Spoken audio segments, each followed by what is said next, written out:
Welcome to an episode of InRange. I'm coming to you today from Houston, Texas at the Buffalo Soldier National Museum. You may have seen an episode here already before, but what I want to do is join my friends Cale and Jason, who work here at the museum. We're going to have a tour of the 92nd Infantry Division.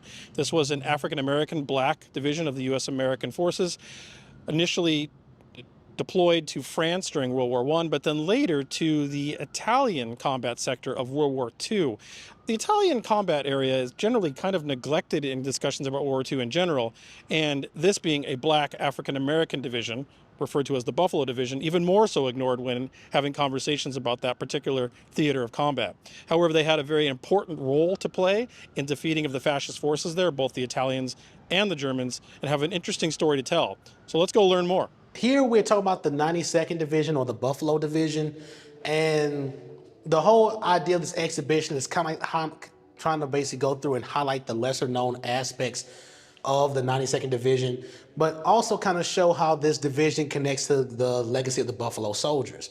So with the 92nd Division, they get their start after the outbreak of World War I. They're raised in October of 1917, which is interesting because when they're created, they're basically the first all-black or first basically black-dominated combat division to be raised by the U.S. Army during World War I. And so the regiments are pretty much spread out throughout the entire country, one of which, the 367th, is raised in Camp Upton, New York. And what's interesting about the 367th Infantry Regiment is that among their initial staff cadre was 11 guys from the 25th Infantry Regiment. And we don't really have that much to kind of corroborate how the story got spread, but we do there's light evidence here or there that the soldiers might have heard the stories of the Buffalo Soldiers on the Western frontier from the veterans of the 25th Infantry, and the young guys were like, this seems like a pretty interesting name. So what you see is that the 367th Infantry Regiment, they start referring to themselves as the Buffaloes. And that name in turn kind of spreads from the 367th to ultimately become kind of the moniker of the 92nd Division, the Buffalo Division. And what's interesting is that with that name, you kind of see the continuation of the nickname Buffalo Soldier being kind of carried on, not by soldiers directly in the 9th and 10th Cavalry Regiments or the 24th and 25th Infantry, but rather black soldiers who were trained by them during World War I. So one of the distinct features about this division that makes it very interesting is the fact that they were part of the American Expeditionary Force. They're one of the divisions, other than the 93rd here.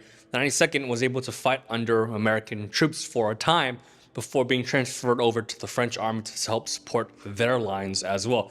But they participated with the Meuse-Argonne offensive in the fall of 1918, and it was a very interesting time for American soldiers to be in World War I, because we just did not realize the deadliness of trench warfare up until towards the end of the war.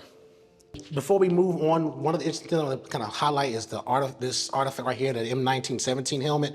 It's kind of difficult to see, but if you look close, like it has a kind of basically a disc in the center, and it has a buffalo on it. And Jason basically checked it, and it apparently is actually a helmet from that time period. So this helmet would have came from one of the soldiers that served in the 92nd Division during that time. Like they probably brought it back either as kind of a keepsake or something like that. But as we move on and we go from World War I to World War II, normally during this period, this is where we start talking about the significance of the Army War College Study of 1925. So in the aftermath of World War I, since World War I was the largest employment of black soldiers in the U.S. Army at the time, there were studies to try to figure out, okay, how do we go about employing black soldiers in future conflicts? And so what's interesting is that the United States Army War College kind of pulls information from the officers who are in command of black units, everyone from logistics units, the commanding officers of the 92nd, the 93rd Divisions. And what is interesting is that, for context, at this time, eugenics was very much a very popular study. And because of that, when you see the report from the Army War College Study of 1925, you end up seeing kind of traces of eugenics kind of viewpoints being up in there. So the view that kind of comes out is that, well, when it comes to black soldiers are physically capable to be soldiers, but they're not mentally capable to be soldiers.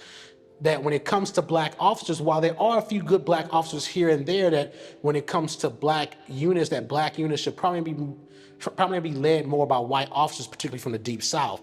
When it comes to black combat units, that they should only be a certain size, and that when it comes to the employment of black units, that they should be more in logistics roles where it's going to be more fitting. And so the reason why we mention this is because when World War II breaks out, whereas in World War I, it's like, okay, we need to raise these units. We need both black and white soldiers to basically help fight this war. When World War II breaks out, a lot of the black units are kind of under this cloud of the Army War College study of 1925. And the 92nd is no different. So when World War II breaks out, the first division to be raised, of course, is the 93rd Infantry Division, but the 92nd is the next one to be raised. And much like in World War II, World War I, they were created kind of in various pockets across the country. Like you had some elements being raised in Indiana, some being raised in Arkansas, some being raised in Kentucky, and some being raised in Alabama. And part of the reason for that is because at the time, the U.S. Army really didn't have that many training facilities to train a black combat division. Really, the only facility they had was Fort Huachuca out in Arizona that was large enough to train a black combat division. So when the 93rd moved from Fort Huachuca to the Louisiana Maneuver Area in 1943, that's when the 92nd was moved to Fort Huachuca to basically complete its divisional training. And while they were there, they pretty much completed divisional training, and then they were sent to Louisiana. And from there, they got orders to essentially deploy to Italy. Now, what's interesting, again, when they was getting ready to deploy to Italy, there was kind of this whole conflict about, well, where are we going to send these black troops? Like, we got, at this point, they would have had 3 black combat divisions, the 93rd Infantry Division, the 92nd Infantry Division, and the 2nd Cavalry Division. And a lot of theater commanders kind of had concerns about taking these large black units. And what you end up seeing is that there's a debate say, okay, well, if we send them here, we are concerned about having to deal with like how these soldiers interact with the locals. Would it be issues about the race and how they interact with other troops? And so what you end up seeing is that normally commanders end up having to take these black units, mostly kind of plug holes in like unit structure. So like in the case of the 92nd, the reason why they're sent to Italy is because at that time, with Italy, a lot of the veteran units that were fighting in Italy up to that point were getting sent to France to basically help reinforce units that were fighting after the invasion of Normandy, as well as aftermath of Operation Dragoon. So when they would be sent to Italy in 1944, they were kind of part of not only U.S. forces, but also Brazilian expeditionary forces, British colonial forces, French colonial forces that were kind of coming up together to basically help push north in that final drive against basically the Nazis in northern Italy. So one of the important roles that African American troops played in World War II is that they were able to be a part of every part of the role that the Army had. After all, the American military at this time was very much a combined arms military. And as Cale mentioned, you had infantry regiments, you had artillery regiments, and you, of course, you would have naval and air personnel that were also African American. And these played a very important role because of the American military doctrine of combined arms. African Americans are able to fit in different roles. And as Cale mentioned before, they were able to plug in the holes that are necessary for Allied forces for that a role to work. All right, so when we get over to here, this is when we start actually talking about their deployment to Italy. As I mentioned before, when the 92nd is deployed to Italy, this marks really the first time since World War I that a black combat division is deployed to Europe. And this is the first time in World War II that a black combat division is deployed to Europe as well. So I would say arguably it's probably the second most diverse theater of operations behind the China, Burma, India theater of operations. But when you look at when the 92nd arrived, they arrive in Italy, you have the 92nd Infantry Division, you have the 442nd Regimental Combat Team that's already in theater, you have the Brazilian Expeditionary Force, which is also arriving at the same time the 92nd is arriving. But you also have, as I mentioned before, you had other units that came from like British colonial forces. There was some regiment that came from the British Mandate of Palestine at the time. You also had Indian troops that arrived in Eastern, like including also French troops that came from North Africa and Central Africa as well. So when the 92nd is part of this drive to the north, you start seeing them being a part, basically kind of an ethnically diverse region. And initially, pretty much most of their operations at this time was pretty interesting because they're pretty much kind of helping push the fascist forces back up north. And yeah, at that point, they're pretty successful. So one of the things we want to cover when it comes to the 92nd Infantry Division that really isn't covered that much, or shall we say it's not really explored in greater detail, is the relationships between the black soldiers and the Italian population. So one of the things that we tend to hear a lot about black soldiers in World War II is that the reason why black soldiers kind of get spurred to participate in the civil rights movement after World War II is because when they go to Europe, they're treated better by Europeans than they are by Americans. And so what you end up seeing is that there's kind of this blanket narrative that, well, the Europeans treated black soldiers better than people in the States. Well, it's actually more nuanced than that. And the reason why we say that is because when we was doing our historical research on this, what we found is that on the one hand, yes, there is cases where Italians actually treated black soldiers with respect. And a lot of that kind of came from the fact that they was viewed as liberators. In fact, one of the research books we was using, I think it's called Braided in Fire, they mentioned how, in addition to the Italian civilians working closely with black soldiers, you also had Italian partisans who fought side by side with black soldiers as well. So there was some cases, like I think there's a famous photograph of like the soldiers from the 92nd. They're behind a berm, and one guy stands up to launch, basically, they use a bazooka to take out a machine gun post that's far away. When you blow up the larger picture, you see a young Italian boy carrying a Carcano rifle, basically kind of darting back and forth, feeding him information. Same thing when you see like later when they get to the parts of northern Italy, you see like young Italians literally like using captured German weapons fighting alongside these black soldiers. And in fact, one case, we actually see a case where there was black soldiers from a field artillery unit that was attached to the 92nd, well, forward observers, they literally had Italian partisans, but they also had a Russian POW who managed to escape captivity from the Germans. And they literally like all basically fighting against like the fascist Italian forces and the fascist German forces. And it's like, even though they kind of have a hard time communicating, like the only thing that kind of keeps them together, like, hey, we're fighting against basically the adversary. All that being said, there are cases where when it came to kind of like the way the fascist Italians viewed the black soldiers was a little bit different. And what a lot of people don't really realize is that when Benito Mussolini came to power back in the 1920s, he instituted laws to basically prevent any type of intermixing between basically black people and Italians, particularly North Africans at that time. But later it kind of carried over when Allied troops began coming into Italy as well. And in fact, there are some cases where you see like, well, fascist artists will paint like propaganda photos where like you will have like the destruction of Italy, and you will be seeing in a corner somewhere a black soldier that's like sitting there looking menacingly, destroying Italian culture. So you have those aspects. But then when the U.S. Army went from an army, basically kind of a liberating force, to an army of occupation, you start seeing where crimes committed by U.S. soldiers against the local Italian population starts increasing. And since most of these crimes would occur in like these robberies, these assaults and stuff like that, so they would occur at night, the only thing they could say was that, oh, I just saw a person or a soldier in a U.S. Army uniform attacking me. And what happens that it led to a lot more cases with black soldiers and even like Latino soldiers being accused of rape and murder and stuff like that. And what a lot of people don't even realize is that during this time, if you was charged with rape, you will be put to death. And so as a result, you will see where black soldiers, like not necessarily from the 92nd, but from other black units in the area, would get put to death. One of them was actually the father of Emmett Till. And what happened was that, kind of showing the long range consequences of this, when he was put to death in Italy in 1945, and fast forward to 1955 when Emmett Till was killed, you had where some people that was like, oh, well, see, Emmett Till actually did do what he did because he deserved to die because look at what his father did in Europe. So like that's kind of one of the long-term consequences that you see of this. And in fact, one of the things I think we was able to get on the panel, we actually found a document where the U.S. Army went back and said, okay, well, they actually published guidelines say, okay, this is how you must interact with the Italians, how the Italians must interact with the black population moving forward following the occupation. The examination of how black troops were treated by other foreign citizens is a very crucial impact on how we as an American view our military culture. Culture is a very, very powerful weapon. And unfortunately, at this time, the United States Army was a very white institution, and it did follow Jim Crow principles.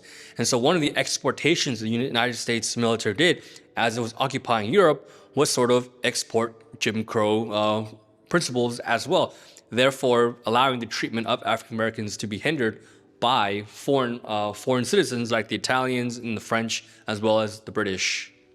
This point right here, this is what we talk about, arguably, depending on who you talk about, one of the more controversial battles involving the 92nd, and that is the Christmas counteroffensive in 1944.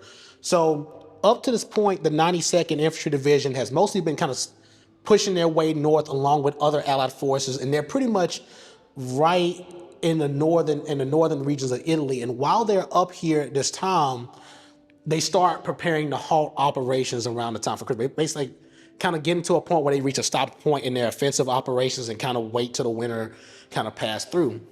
Now, during this period, you have kind of a combined fascist Italian German force that is slowly building up on the other side of the Allied lines.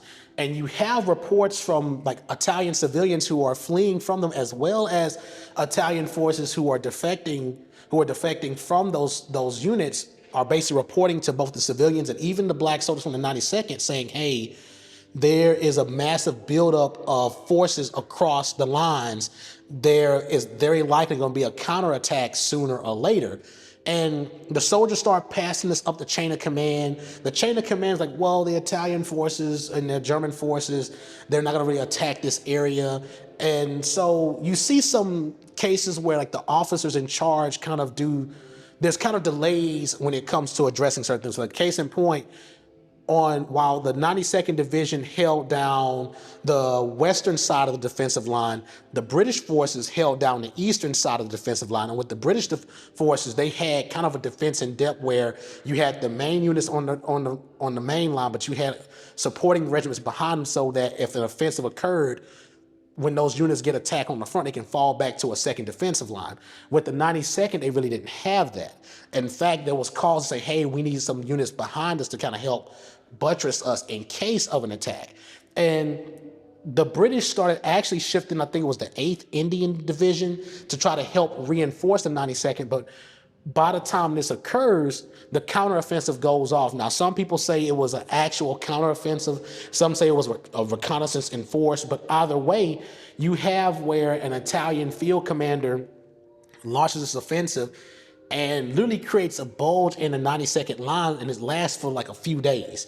During that time, the 92nd sustains heavy casualties. You have where some companies are literally wiped down to a man. In fact, the Medal of Honor recipient John R. Fox, who was from the 366th Infantry Regiment, this is when he earns the Medal of Honor, or earns what would later become the distinguished, well, he would later earn the Distinguished Service Cross, but posthumous like years after the fact. But during this time, he was a forward observer, and literally the German and Italian forces really overran the position, and literally to save the people that was retreating from the town, he ordered the people to basically fire artillery on their position to try to eliminate the Germans and buy towns for the people that was escaping. And so all this occurs, and it gets to the point where some units are like severely decimated, and some units are decimated, some units pull back, and of course this leads to the accusation that, oh, well, these guys are they're cowards, they're being cowardice because they're retreating and they're not staying and fighting to the last man. And so once the Indian forces start shifting positions, and then with artillery and better placement artillery, you start seeing where the lines stabilize, and they ultimately get back to where they were prior to Christmas of 1944. But with that whole offensive operation, or that reconnaissance in force, depending on who you talk to, it substantially changed the 92nd after this point. Because for starters, much like many black combat units, it's like, okay, well, this unit, they retreated without orders, stuff like that. But then the other things that, because this unit sustained so many casualties, it literally leads to a reformation of the 92nd, to where it goes essentially from an all-black combat division to basically an integrated division, albeit for practical purposes. So After this, the 365th Infantry and the 371st Infantry Regiments, they were pulled back and they were used to help rebuild the 370th Infantry Regiment. And that's because of the fact that a lot of black combat units did not have enough replacements so that if they took casualties, they had a hard time finding replacements. So two of the regiments were replaced with the 442nd Regimental Combat Team, which would be attached to the 92nd, which was the Japanese-American outfit, as well as the 473rd Infantry Regiment, which was comprised of white soldiers who were formerly anti-aircraft gunners who were reassigned to the infantry role. And so from that point onward, they pretty much continue the offensive operations in the spring of 1945. And from there, that kind of takes it up to the end of the war. But as I mentioned before, with the 92nd, this is kind of considered the most controversial due to the fact that, one, this is one of the few times where an Allied force is defeated by a fascist Italian general. And because of that, it's like, oh, well, that kind of makes it controversial. So in World War II history, we learn about three important things: the American and military industrial complex, we learn about the British intelligence, and we learn about the Soviet manpower. These were key things to win the war. And I like to add a fourth thing to it, and it is that the Axis always have a counteroffensive. Every operations that the Allies launch, Axis always launch a counteroffensive. This is the way the war was fought. And so you would think that when the Americans occupied that territory behind the Gothic Line, they knew that there was going to be a counteroffensive coming in. So the American logistical team in Italy, operational campaign theater, should have realized that, yeah, we occupied this territory. There's going to be a counteroffensive for the Axis powers to retake what they've lost. So this is also a part of, interestingly enough, is the flaw in the Italian campaign where 92nd Division was stationed, and yet they did not have the resources to successfully hold out that counteroffensive that everyone knew from the operational theater, knew that the Germans and the Italians were going to commit. So it's a funny thing to talk about with this controversial topic. The last major panel I'll talk about right here is kind of the understanding the legacy of the 92nd. So, as I mentioned before, the 92nd Infantry Division, while it's not really by no means a lesser known black unit in comparison to, say, for example, the 93rd Infantry Division or other units. However, when it comes to understanding the history of the 92nd, that's where I would say is a little bit more lesser known, because a lot of the initial histories that came about the 92nd mostly focused on their performance in Italy during World War II. And it didn't really talk about what led to these regiments being created, and most importantly, what happened after these guys came home. So even after World War I, you had basically prominent black figures who initially traced their military service back to the 92nd, some of whom which became lawyers or were involved with the early NAACP. And it's kind of the same here with the 92nd as well after World War II. You see a mixture of black generals who go on to serve in the Vietnam War, but also like black politicians and even black advocates who come out of the 92nd. And even there's a comic strip artist who was with the 92nd in World War II who created a comic strip called Quincy, and was, I think at the time, one of the few black comic strip artists out there. So in terms of the legacy, in terms of the immediate veterans, you have those connections. But when you talk about the multi-generational legacy of the 92nd, this is where you start talking about having conversations about everything ranging to like multi-generational wealth or the denial of such, as well as how we go about looking at the nuanced histories of these units. Because case in point, with a lot of the initial, as I mentioned before, a lot of the initial histories of the 92nd focused more on the defeats, whereas like when the veterans as well as other people started re-examining the history of the 92nd, you start seeing a more nuanced history where on the one hand, you see how the U.S. Army in some regards would kind of deal with black troops, but also like how in the case when they started re-raising some of these units, how some of these units comprised of entirely black command staff, like the 597th Field Artillery Battalion and the 600th Field Artillery Battalion and 366th Infantry Regiment. But in addition, you also see how people go about presenting this history today to the next generation. And so one of the things we basically try to include in the exhibition as well is highlighting the young living historians who keep this legacy alive, like Isaac Anthony and Hugh Goffnett, Like these are guys who they go out, they teach the history of the 92nd Division, and they really educate the public about the nuances and the complexities of this unit, as well as its accomplishments, but most importantly about its legacy, like multiple generations after this war ended and after this unit was disbanded.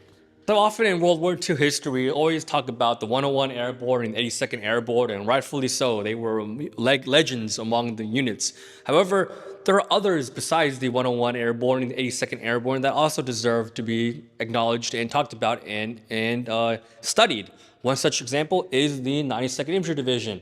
These guys were very different from the way airborne operations operated, but they gave a good standard of operations for that infantry level division where you can make connections from the 1st Infantry Division, even the 3rd Infantry Division. The tactics and doctrines that those guys used also applied to the 92nd Infantry Division too. So there are a lot of parallels that you can study from your knowledge of maybe the Big Red 1 or the 3rd Infantry Division and others such like that.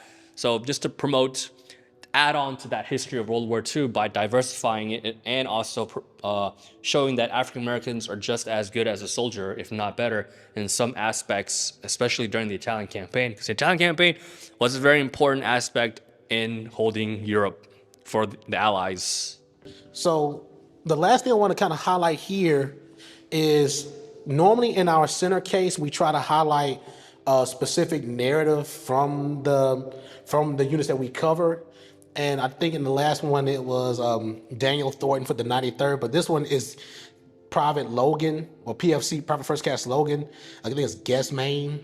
I have a hard time pronouncing his name. I apologize about that. But what's interesting is that this gentleman is originally from, he's from Arkansas, and he serves in the 92nd. I think before he gets in the 92nd, he actually gets married, but he's attached to the 92nd. He serves with the 597th Field Artillery Battalion, and while he's in the 597th, he earns a Bronze Star for basically meritorious action while under fire, and then a few days after that, he earns the Purple Heart. I can't remember if it was if he earned the Purple Heart first, then the Bronze Star, or if it was the Bronze Star or Purple Heart, but he survives the war, he returns home, and he has basically from what we saw, he has a pretty normal life, and he passes away of old age in the late 1980s. So with having, unlike the kind of the previous story we had with Daniel Thornton, where this guy has basically kind of tragically, life is drastically altered by the war. To be fair, we haven't encountered any of his direct descendants yet, so we can't really say how he's been impacted by the war, but we still wanted to highlight him because it's kind of the stories of those vets that we see, particularly the guys that serve in the war, they serve honorably, but then they come home and there's okay, well, they just kind of move on and kind of live their lives, but they don't really get the acknowledgement that they deserve. So, Well, I hope you enjoyed this episode from the Buffalo Soldier National Museum. They're doing incredible work here, and it's even more important now with the things we're seeing with the deletion of history to tell stories like this. I found it personally quite interesting that the Italian society was actually kind of felt bad for the black soldier, the black American soldier, and seeing the way they were treated by their fellow American soldiers, until the white soldiers taught the Italians to treat them according to Jim Crow laws. Crazy how that sort of thing happens, huh? Instead of mutual respect, they taught the fascists to treat the black people worse than they were right off the bat. I don't know what to say about that, but it's important that we remember stories like this, and we remember the men that comprised the 92nd Infantry Division, this Buffalo Division, and what they contributed to not only the success of defeating the fascists during World War II, but to American history in general. If you like this content, please consider supporting me on Patreon, patreon.com/InRangeTV. But more importantly, come down here, support the Buffalo Soldier National Museum, and spread this video to people who need to see it, because these are the stories that need to be told, because this history is American history. Thanks for watching.